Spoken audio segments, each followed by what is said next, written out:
The sun had just risen above the African horizon, painting the Masai Mara sky crimson. As Marcus stepped out of his small hut, it was a day like any other, or so he thought, an empty coffee cup in hand, his breath forming thin wisps in the cool dawn air.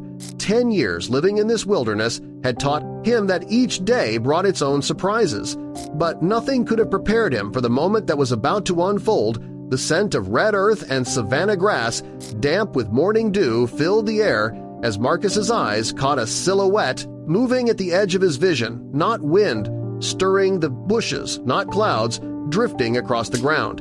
A golden form with mysterious black spots advancing toward him, an African leopard, the perfect predator, a creature made of strength and silence, but she wasn't moving like a hunter. She walked slowly, heavily, with a burden in her mouth. Marcus's heart raced wildly.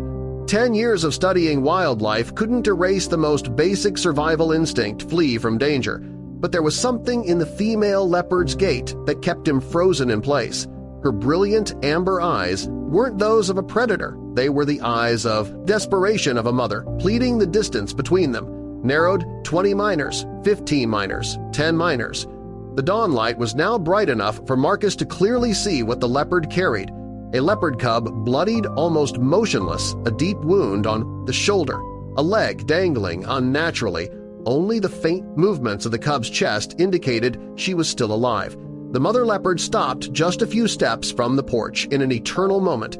Marcus and the leopard locked eyes, not enemies, not prey and predator, just two beings standing before the fragile boundary between life and death with a gentleness that surprised him. The mother leopard placed her cub on the wooden porch. The little cub let out a weak cry when she touched the hard wooden surface. Then the mother stepped back, never taking her eyes off Marcus. The message needed no words. "Save my child." Reason told Marcus he should slam the door shut, call the Rangers, do anything but engage in this dangerous situation. But there was another force, deeper, more primal, driving him compassion that transcended species boundaries slowly, never taking his eyes off the mother. Leopard Marcus knelt down. The cub's breathing was weak and shallow, her eyes revealing pain beyond words. The wound on her shoulder was deep, the marks of fangs likely from a male leopard seeking to eliminate the cub to bring the female back into estrus, a harsh reality of the wild that Marcus knew all too well. "It's okay," Marcus whispered, though he knew it wasn't the cub was dying. Without immediate intervention, she wouldn't survive the hour with slow but determined movements. He removed his flannel shirt, wrapped it around the tiny form, and lifted her up. The mother leopard let out a soft hiss, a sound enough to make every nerve in Marcus's body tense, but she didn't attack.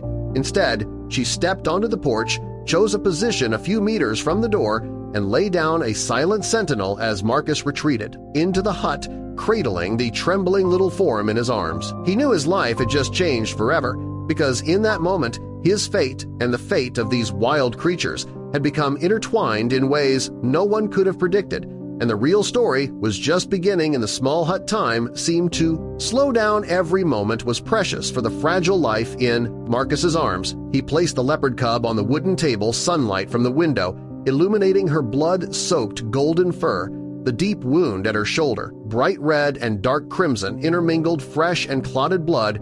With trembling hands, Marcus retrieved the dusty first aid kit from the drawer, each movement a battle against time and fear. The satellite phone emitted monotonous beeps as Marcus dialed 3 rings, 4 rings, 5 rings. Each passing second felt like a century. "James here," a gruff voice answered from the other end as Marcus described the situation. The cub's breathing grew weaker. James's instructions came clear and concise. Clean the wound, stop the bleeding, keep her warm, provide fluids. Basic steps to keep alive from slipping away. But Marcus knew she needed more. "I'll call Sarah." James said, his voice shifting to emergency mode. "She's at the Conservation Project area, about an hour's drive away. Try to keep the cub alive until she arrives. 1 hour, 60 endless minutes outside." The mother leopard remained at her post occasionally. Marcus caught her gaze through the window, crack those burning amber eyes, unblinking, waiting in terrifying silence. In his 10 years. Working in Africa, he had never witnessed anything like this. An apex predator placing trust in a human, the 1,000-year enemy of her kind, warm honey water dripped into the cub's mouth. Her tiny tongue responded slightly, a feeble movement, but filled with determination to survive. Marcus used a medical pipette to add a few more drops, his heartbeat synchronizing with each difficult swallow of the tiny creature. The roar of a car engine shattered the tense atmosphere. Sarah had arrived earlier than expected, her Land Rover raising clouds of red dust on the dirt road. Through the window, Marcus saw her stop abruptly upon seeing the mother leopard. The scene was extraordinary. A wildlife rescue expert standing less than 10 meters from a wild African leopard with no protective fence, no tranquilizer gun. The mother leopard raised her head, watching but didn't move from her guard position. Sarah moved with the calm of someone who had spent her life working with the planet's most dangerous predators. Each step slow and deliberate eyes, never leaving the leopard, hand never reaching for the tranquilizer gun on her shoulder. "I've heard about this," Sarah whispered as she entered the door, but never believed it could happen. Her blue eyes widened at the scene inside Marcus, kneeling beside the dying leopard cub with the skill of a battlefield surgeon. Sarah opened her medical bag, retrieving syringes, vials, and sterile bandages without unnecessary words. She began her work. The needle pierced the skin, antibiotic fluid flowing into the weak body. The cub twitched an instinctive reaction to the sudden pain. "Ceftriaxone," Sarah explained. "Broad-spectrum antibiotic will prevent infection." Her hands moved with astonishing precision, stitching the wound, cleaning, bandaging. Male leopard attack. No doubt one of the cruelest aspects of nature, killing cubs to force females to mate again.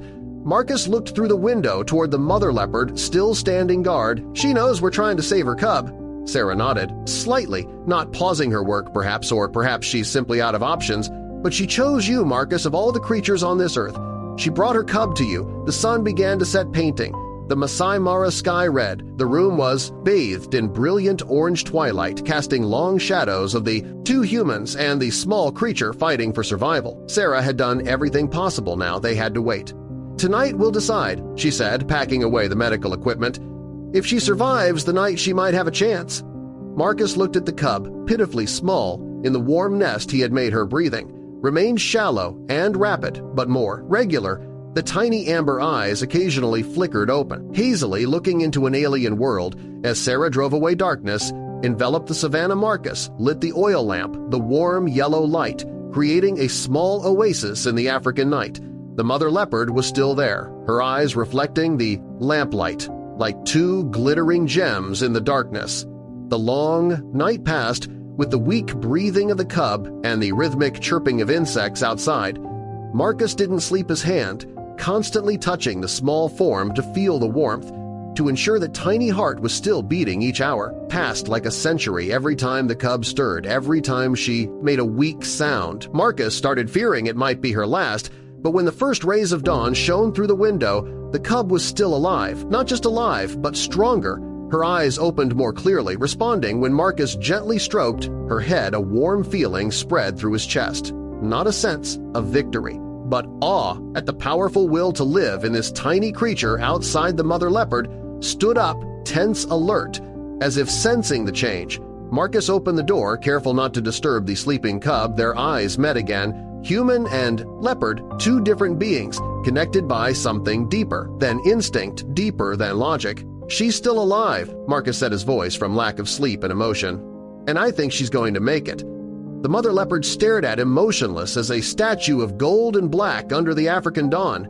Then, in a moment Marcus would never forget, she slowly closed her eyes and opened them again like a silent nod, a wordless thank you. The battle for life wasn't over, but in that moment, under the brilliant Kenyan sky, Marcus knew they had made it through the longest night, and that was just the beginning. 3 days passed. Like a hazy dream, 3 days of antibiotic injections, of honey water, administered drop by drop, of sleepless nights beside the flickering oil lamp. 3 days during which the mother leopard never left the porch, occasionally disappearing into the darkness, only to return with a small prey, evidence of hasty hunts between her guard duties. 3 days in which Marcus's world shrank to the distance between his bed and the table where the leopard cub was. Gradually recovering, the fourth morning brought a subtle change. While changing the bandage, something different appeared in the cub's response. No longer passive acceptance of care. Instead, a stirring, a gentle resistance, those amber eyes. Now alert and watchful when a hand touched the injured front leg, a soft hiss escaped. Not a cry of pain, but a warning. The return of wild instinct. a sign not just of physical recovery, but a fighting spirit. What every predator needs to survive in the unforgiving wild world, the wound was still. Severe Sarah came every day, bringing medicine and valuable. Experienced this morning, her eyes were serious as she observed. The cub x-rays were needed, concerned about the broken shoulder blade hung in the air like a sentence. A leopard that cannot hunt is a leopard that cannot live in the wild. Creature born for freedom would have to spend its life in artificial reserves, a shadow of what it should be. The nearest clinic with x-ray equipment was at the ranger station, nearly 2 hours' drive over bumpy red dirt roads. And there was another problem. The mother leopard, how to explain to a wild creature that her cub needed to be taken away, that this was the best chance to save her. As if sensing those thoughts, the mother leopard rose from her guard position, her eyes following every movement through the window pane sunlight, streaming through created bright patches on her golden fur, highlighting the perfect black spots camouflage armor evolved over millions of years to create the perfect predator. With the transport box prepared, the moment of confronting the mother leopard was heavy, with inexpressible emotions heart pounding in his chest as he stepped onto the porch. The female leopard immediately stood up, muscles tensing beneath her. Golden metallic fur, not words, but tone and intention are what communicate with animals. In that moment, there was a feeling of standing at the edge of something greater than human understanding, a dialogue between species, a connection far beyond language. The unblinking amber eyes of the mother leopard seemed to weigh each movement. When the metal transport box appeared, the mother leopard remained standing tense, but showing no signs of aggression. The weak cry of the cub echoed as she was separated from the warm blanket that had become her sanctuary. Each step toward the vehicle was heavy with anxiety. The mother leopard moved along the distance between her and the humans, never more than 3 m. When the box was placed in the back of the car, the mother leopard stopped, head held high, ears perked, all senses in a state of extreme alertness. No promise could be conveyed across the boundary between species, only trust, fragile and precious. The journey to the ranger station was a nightmare of red dust and jolting bumps. Each shake of the car brought worry about the cub's wounds. 20 years working in Africa had never witnessed anything as extraordinary as this. A mother leopard trusting humans with and her only child at the clinic. A serious atmosphere prevailed. Cold, professional gestures, emotionless x-ray machines, the steady beeping of monitoring equipment in the waiting room. Each minute passed like an hour broken shoulder, but repayable, a small pin and a long recovery period, but hope for complete rehabilitation. The surgery lasted 2 hours. 2 hours of being unable to sit still, unable to eat, unable to think about anything but the tiny creature on the operating table and the mother leopard waiting at home when everything was over. The cub lay in a recovery cage, still sleeping from anesthesia. A small brace securing the injured front leg one night of monitoring at the clinic was required. Returning home alone with a strange empty feeling, not knowing if the mother leopard would still be there on the way back, the African sunset painted the sky red, creating a scene so ethereal it AH'd. How did the mother leopard know to seek him out? Why this hut among all the dwellings near the reserve? Perhaps she had been observing for a long time, learning to judge human character the way predators assess prey, or perhaps it was simply desperation, a last gamble by a mother trying to save her only child arriving home. Darkness had enveloped the savannah. The porch was empty, no sign of the mother leopard. A soft call dissolved into the vast air. No answer, no shape gliding through the darkness, all that night, by the window under the star-filled African sky. The waiting became hopeless. The mother leopard did not return the next morning, the journey back to the clinic with a heavy heart. The cub was awake, eyes brighter, responding more strongly to human presence. A sleepless night. By the medical team ensured no post-surgical fever, that she accepted a little ground meat from a syringe. A true warrior was the comment. As they transferred the cub into the transport box with proper care, hope for complete recovery on the way home. Thoughts of the mother leopard kept surfacing. Had she lost patience and gone to look for her cub, or had she accepted that her child was dead and returned to the solitary life of a wild predator? As the car rolled into the yard, the mother leopard's absence became obvious. A strange, empty feeling descended, but when opening the transport box inside the house, placing the cub on the familiar blanket, a deeper realization gradually emerged. The mother leopard hadn't abandoned her cub. She had entrusted her child, an act of absolute faith. Perhaps instinct had told her that with such an injury, cub could never return to wildlife immediately. Perhaps she understood that the only path to survival for her child was to stay with this human who hadn't turned away. When she begged for help the following days, passed in a new rhythm remote work happened beside the laptop on the dining table, while the cub gradually explored the hut from her warm blanket daily calls. With Sarah and James bandage, changes meals of finely ground meat each night. The door was left ajar, though knowing the mother leopard would not return, this wasn't vain hope but respect for the choice of a creature who had placed her trust in human hands in the second week. The cub began to stand firmly on all four legs. The first steps, wobbly and uncertain, were testament to a powerful will to live. The first small roar echoed when she saw a bird through the window hunting instinct. Awakening local people began to hear about the man raising a leopard cub.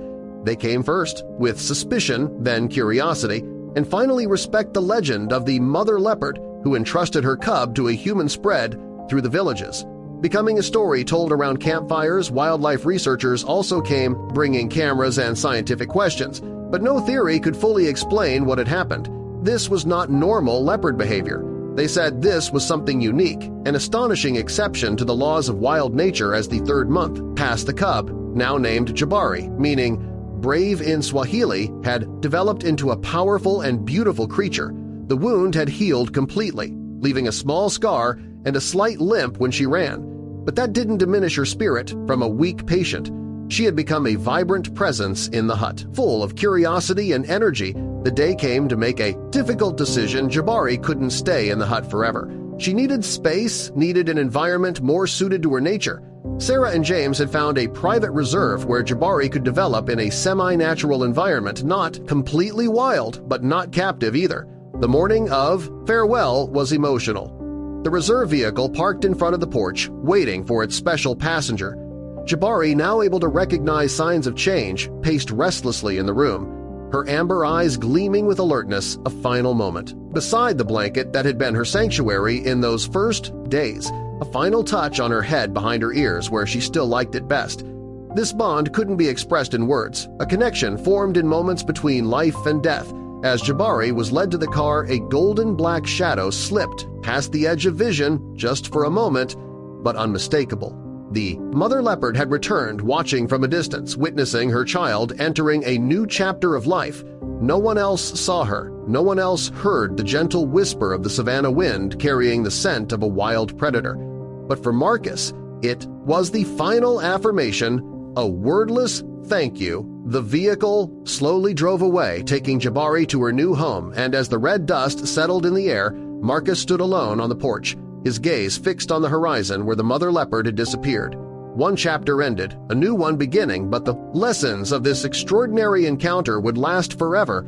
The deep connection between species, compassion that transcends all barriers, and the immeasurable power of trust in the African wilderness, where the laws of survival are often harsh and unforgiving.